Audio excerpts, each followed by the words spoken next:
مليا۔ اے ابراہیم، ایک بیٹا ہے آزر کا ابراہیم، مشکل ہے، ایک بیٹا ہے ابراہیم آزر کا،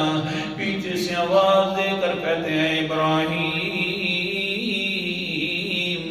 بات یہ ہے کہ ہمارے معبودوں کا تذکرہ کرنا چھوڑ دے، تو جو کہتا ہے کہ ہمارے الہ کچھ نہیں کر سکتے، نا سب کچھ کرنے والے ہیں، بگڑیاں بھی بناتے ہیں، ہمارے حالات سے واقف بھی ہیں، انت عن آلہتی یا ابراہیم، ہمارے الہوں کا، ہمارے معبودوں کا تذکرہ کرنا چھوڑ دے، آئندہ کے لیے، ورنہ خیال کر اب کہیں بھی جا رہا ہے تو لَئِن لَّمْ تَنْتَهِ لَأَرْجُمَنَّكَ وَاهْجُرْنِي مَلِيًّا، اگر تو ان کاموں سے باز نہ آیا، سارے تیری کوتاہیاں میں معاف تو کر دوں گا، لیکن یہ جو قصور کرتا ہے کہ صرف ہمارے الہوں کا تذکرہ کرتا ہے کہ یہ کچھ نہیں کر سکتے، آئندہ کے لیے اگر یہ تو نے الفاظ نہ چھوڑا تو میرے ہاں اتنا بڑا قصور ہے کہ وَاهْجُرْنِي مَلِيًّا، میں آئندہ کے لیے تجھے اپنے گھر داخل بھی نہیں ہونے دوں گا۔ اللہ اکبر کبیرہ، بڑا محتاط میں نے کر رہا ہوں، آئندہ کے لیے میں تجھے اپنے گھر بھی داخل نہیں ہونے دوں گا۔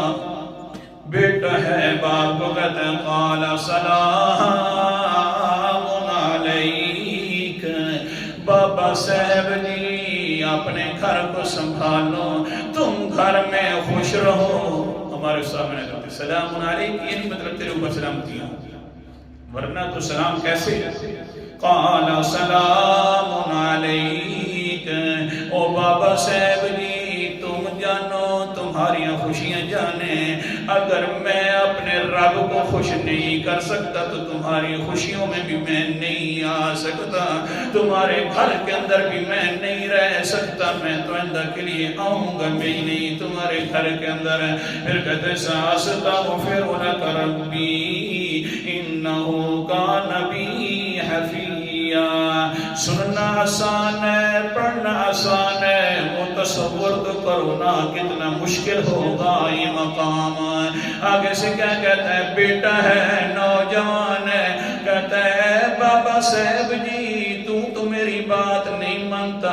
جو تصرف کرنے والا ہے، فیصلے کرنے والا رحمان ہے، میں اس کے سامنے بات کرتا رہوں گا، تیرے لیے استغفار کرتا رہوں گا۔ وَإِنَّهُ كَانَ بِي حَفِيًّا، میرا رب بڑا میرے اوپر مہربان ہے۔ نہ مان میں اللہ کو کہوں گا اللہ جی میرے بابا کو معاف کر دو،